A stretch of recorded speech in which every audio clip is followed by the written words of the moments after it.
has an internal clock. It is a cluster of 20,000 neurons in your hypothalamus, and it has been ticking since before you were born. At 25, this clock kept you unconscious until morning. By 65, the same clock, running on less melatonin, weaker signals, and a rhythm that has physically shifted earlier by 2 to 3 hours, fires a wake signal somewhere between 2 and 4 in the morning. The ceiling becomes familiar. Your mind starts before your eyes are fully open. And the harder you try to fall back asleep, the more awake your brain becomes. This is not insomnia. This is not anxiety. This is physics. 4 systems inside your body that all shifted with age, converging at the same hour every night.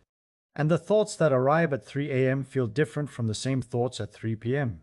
because your brain is running a different program in the dark, and the part that would normally tell you those thoughts are not emergencies is still asleep. Your internal clock shifted earlier, and nobody told you. Inside your hypothalamus sits a cluster of roughly 20,000 neurons called the suprachiasmatic nucleus, your master circadian clock.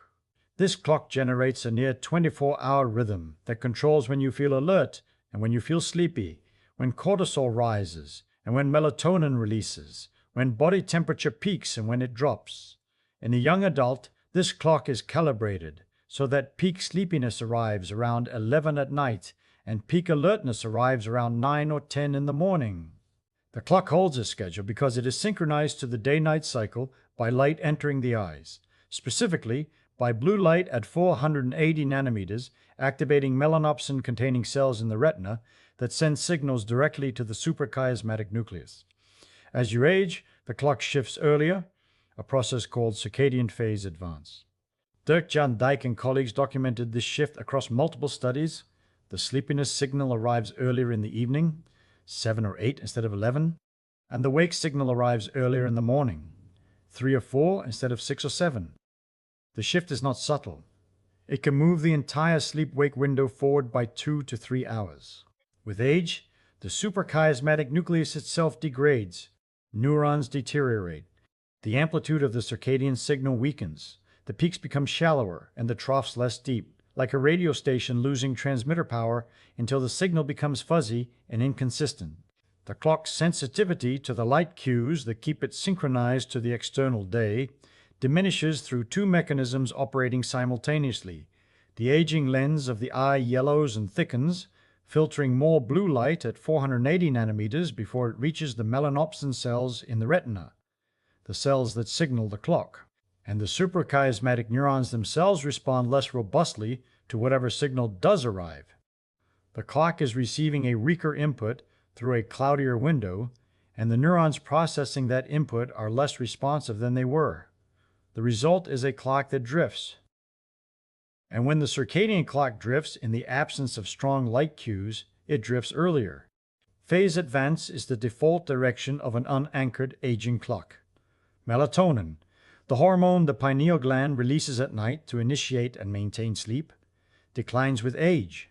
The pineal gland calcifies gradually over decades, reducing its functional tissue and its capacity to produce melatonin.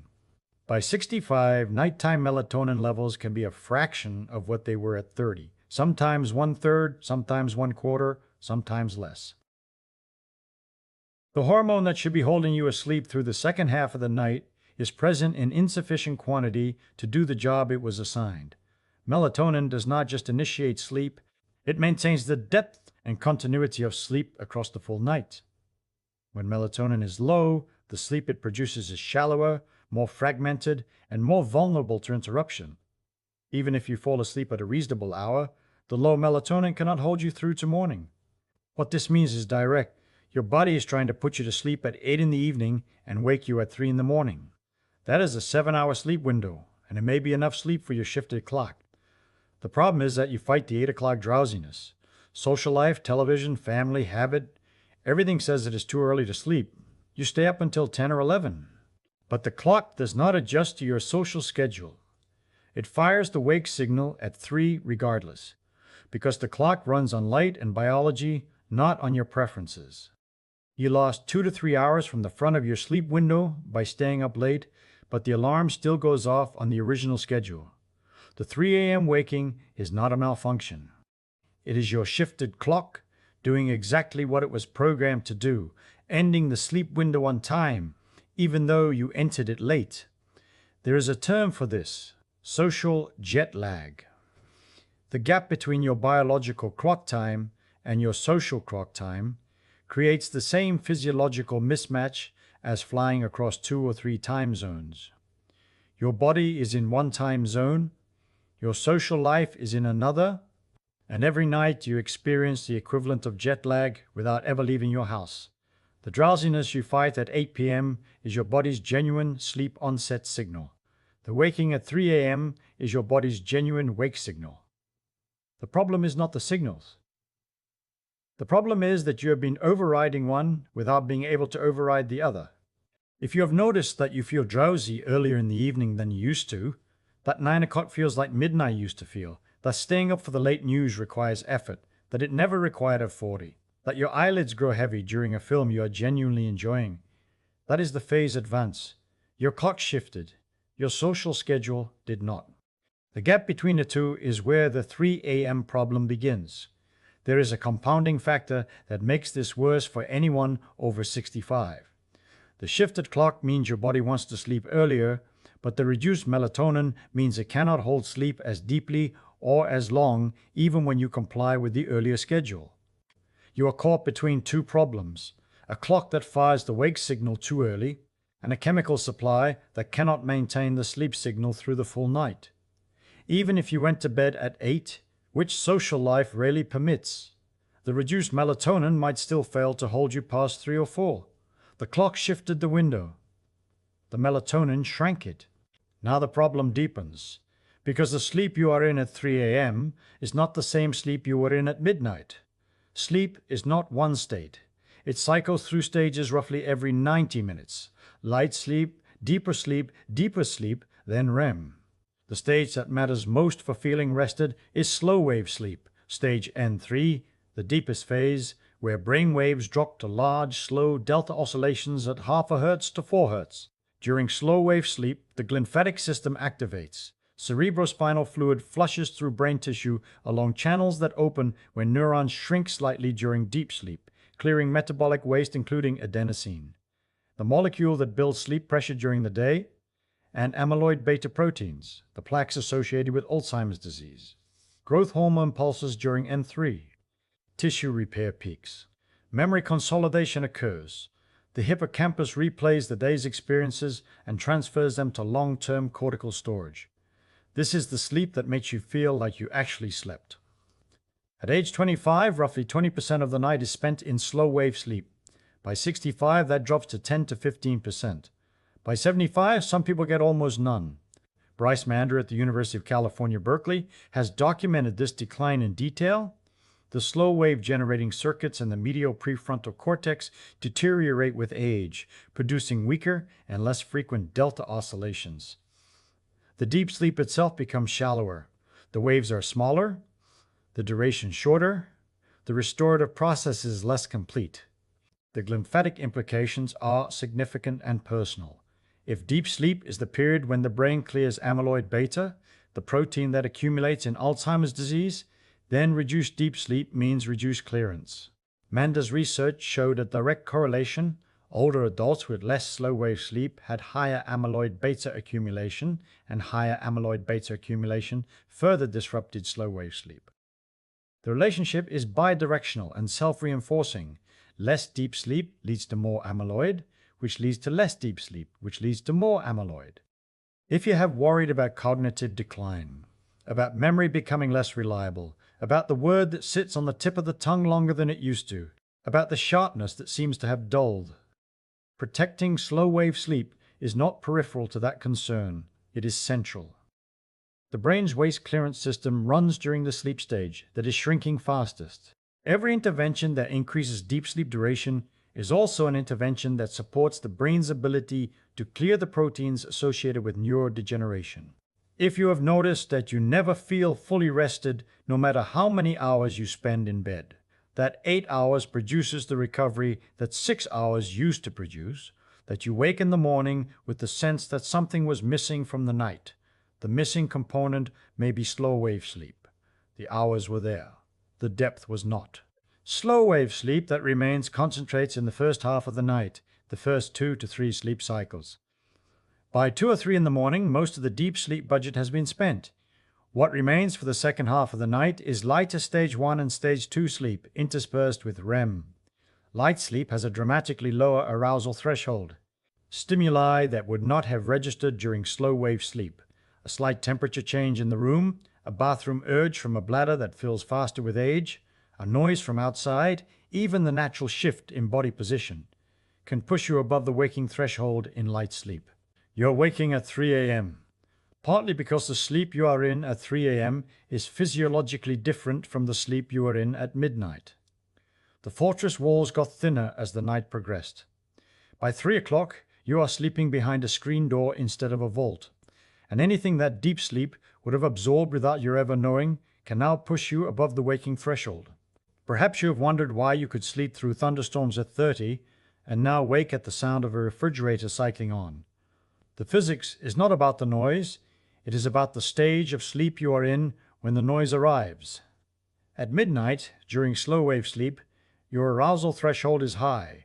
The brain is running delta waves that suppress responsiveness to external stimuli. At 3 a.m., in stage 1 or stage 2, the threshold has dropped to a fraction of its midnight level. The same sound that the sleeping brain would have filtered at midnight wakes you at 3, because the brain is no longer running the program that filters it. A third signal arrives on its own schedule, and it is chemical. Your body runs a cortisol rhythm called the cortisol awakening response. In the final hours of sleep, the adrenal glands begin increasing cortisol output, preparing the body for waking, mobilizing glucose into the bloodstream, priming the immune system for the day's pathogens, raising blood pressure and heart rate toward daytime operating levels. In a young adult, this cortisol rise begins around 4 to 5 in the morning and peaks roughly 30 to 45 minutes after waking. With age, the rise begins earlier, 2 to 3 a.m. in many older adults, because the same circadian phase advance that shifted the sleep-wake window also shifted the cortisol curve. Every rhythm the suprachiasmatic nucleus controls moves in the same direction. Cortisol alone does not wake you. But combined with already light sleep and a shifted circadian clock, the cortisol rise adds a third signal, pushing you toward wakefulness at precisely the hour when the other two systems have already weakened your defenses. 3 systems converging on the same window, the clock says wake up, the sleep stage says the walls are thin, and the cortisol says the body is preparing for morning. All 3 signals arrive at 3 a.m. Not by coincidence, but because all 3 are governed by the same shifted circadian master clock. If you have noticed that the waking comes at almost exactly the same time every night, not randomly scattered across the early morning hours, but clustered within the same 30-minute window, that precision is the signature of a circadian-driven event, not random arousal.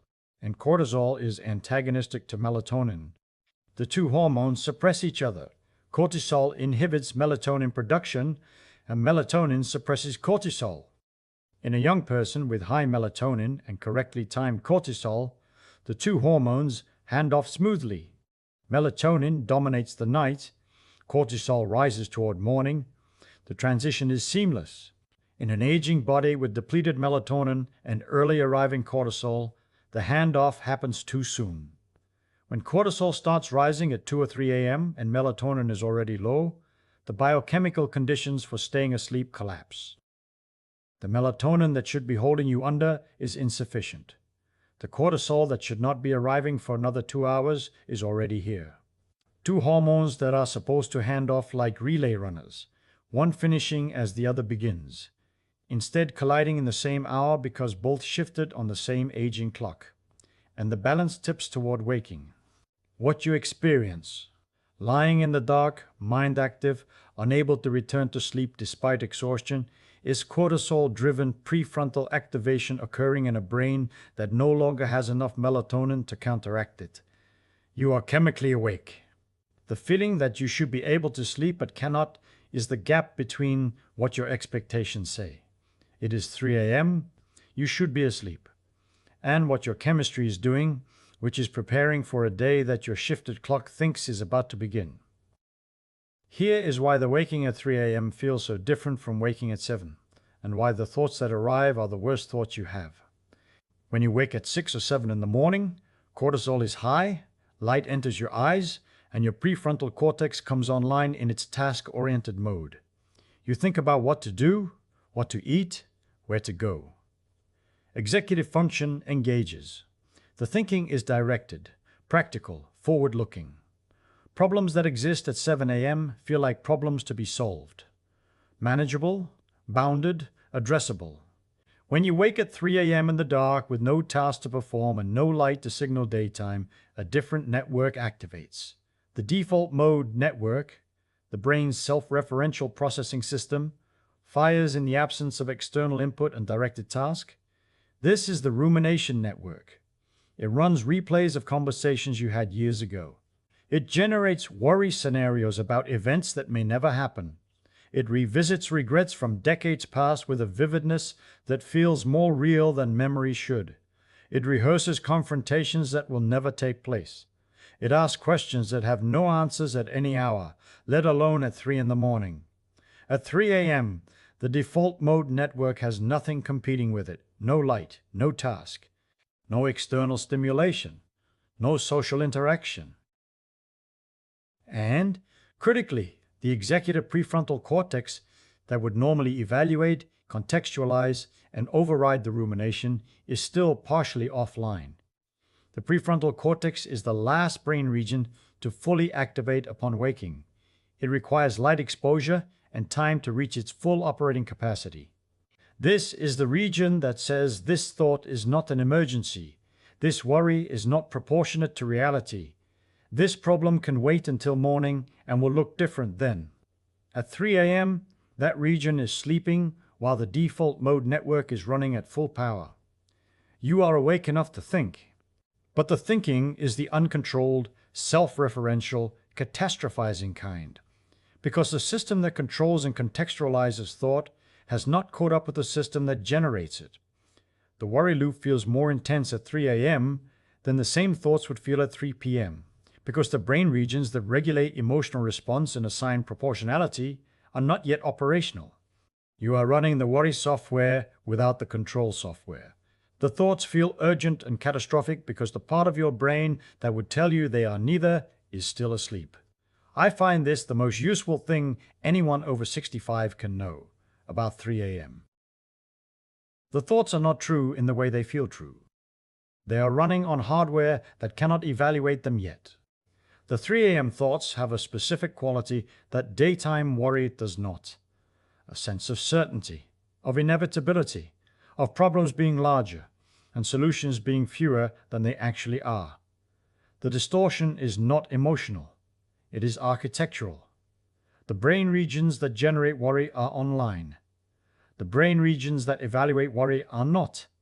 By 7 in the morning, when the prefrontal cortex has fully activated and light has entered the eyes and cortisol has reached its appropriate peak, the same problems that felt catastrophic at 3 a.m. feel manageable. Nothing changed about the problems. Everything changed about which brain regions are processing them. If you've lain in the dark at 3 a.m. and felt that your problems were larger, your regrets sharper, your fears more certain than they would be by breakfast, that was not weakness, and it was not anxiety disorder. It was the default mode network running without prefrontal supervision, amplified by cortisol that arrived early, in a brain that had already run through its deep sleep budget and could not pull you back under. 4 systems, all doing what the physics of aging programmed them to do, all converging on the same hour. Here is what the physics says you can do, and every intervention targets a specific system. Circadian phase advance, the root cause, responds to light. Evening light exposure between 7 and 9 p.m. delays the circadian clock, pushing the sleep onset window later and the wake signal later with it. This is the reverse of morning light. Morning light advances the clock, making you sleep and wake earlier. Evening light delays it. If you are falling asleep at 8 p.m. and waking at 3 a.m., your clock needs to be pushed later, and bright light in the evening is the specific input that shifts it, not a phone screen. Phone screens are too dim to shift the clock, and the blue spectrum light suppresses melatonin at the worst possible time. A bright room with the overhead lights on or a 10,000 lux light therapy lamp positioned at eye level provides the intensity the suprachiasmatic nucleus needs to register a delay signal. The shift takes days to weeks of consistent evening exposure. You are using light to recalibrate a timer. The same physics that synchronizes the clock to the sun applied deliberately at a different hour. There is a counterintuitive corollary. If you are waking too early, reduce your morning bright light exposure in the first hour after waking. Morning light advances the clock, makes it earlier. If your clock is already too early, morning light makes the problem worse. Wearing sunglasses for the first hour after waking or staying in dim indoor light reduces the advancing signal and allows the evening light to work more effectively in the other direction. Bedroom temperature matters more than most people realize, and the physics is specific. Core body temperature needs to drop by roughly 1 to 1.5 degrees for sleep onset and maintenance. A bedroom temperature of 18 to 19 degrees Celsius, roughly 65 to 67 Fahrenheit, facilitates this drop. A warm bedroom prevents the core temperature decline and makes sleep lighter and more fragmented. If you wake at 3 a.m. and the room is warm, the temperature alone may be pushing you above the arousal threshold that cooler air would have kept you below. Melatonin is supplementable, but the dose matters enormously, and most people get it wrong. The melatonin supplements commonly sold in stores are 5 to 10 milligrams. The amount your pineal gland naturally produces is roughly 0.5 milligram to 1 milligram. Physiological replacement, the dose that mimics what the aging pineal gland no longer provides, is 0.5 milligram to 1 milligram, taken 1 to 2 hours before the desired sleep time. Higher doses can cause morning grogginess, paradoxical wakefulness in the middle of the night, and disruption of the very circadian rhythm you are trying to support. More is not better. The physics is pharmacokinetic. You are replacing a signal at the concentration the body expects, not flooding the receptors with 10 times the normal input. Deep sleep decline responds to physical activity during the day. Walking, sustained moderate movement for 40 minutes, 3 times per week, increases slow-wave sleep duration in older adults, particularly when the walking occurs in the morning or early afternoon rather than evening.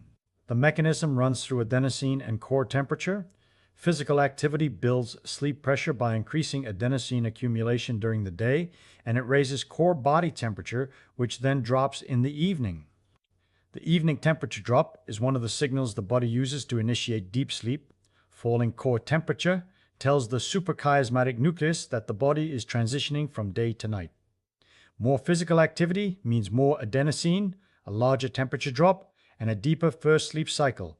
More time in restorative N3 before the second half of the night arrives and the walls thin. A warm bath or shower 90 minutes before bed works through the same temperature physics. The warm water raises skin temperature, triggering vasodilation. Blood vessels near the skin surface open, releasing core body heat rapidly. The result is an accelerated core temperature drop that the brain reads as a sleep onset signal. The warm bath does not warm you towards sleep. It cools you by triggering the heat release that drops core temperature faster than it would drop on its own. At 3 a.m., the default mode network problem responds to a specific countermeasure. If you wake and cannot return to sleep within 15 to 20 minutes, give your prefrontal cortex a low stimulation directed task. Listen to a spoken word recording, an audiobook, a podcast, a radio program, at low volume, in the dark. The content does not need to be interesting. It needs to be directed, sequential, narrative, requiring your attention to follow, so that the prefrontal cortex engages and suppresses the default mode network's monopoly on your awareness. The rumination loop breaks when the executive system has something else to track. This is not about boring yourself to sleep. It is about giving the prefrontal cortex a task that is demanding enough to displace the default mode network, but not stimulating enough to increase arousal. The narrow band between those two thresholds is where spoken word audio operates.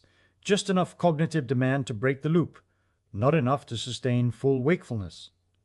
Do not turn on a bright light. The light will advance the clock further and suppress whatever melatonin remains. Do not check your phone. The screen light and the content both increase cortisol and arousal, And the social media algorithms are specifically designed to capture attention, which is the opposite of what you need at 3 a.m. A voice in the dark, at low volume, giving the executive brain something to follow, is the intervention that matches the mechanism. Many people find they fall back asleep within 10 to 20 minutes, not because the audiobook is boring, but because engaging the prefrontal cortex broke the default mode loop and allowed the residual sleep drive to pull them back under.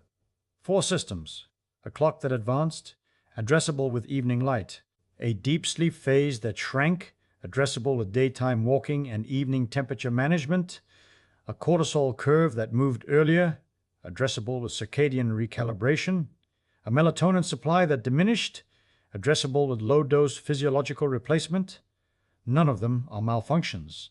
All of them are the physics of an aging body doing what the physics predicts, running rhythms that were set for a younger system and never received the update that the body changed. Every one of them has a specific, targeted intervention that works with the biology rather than against it.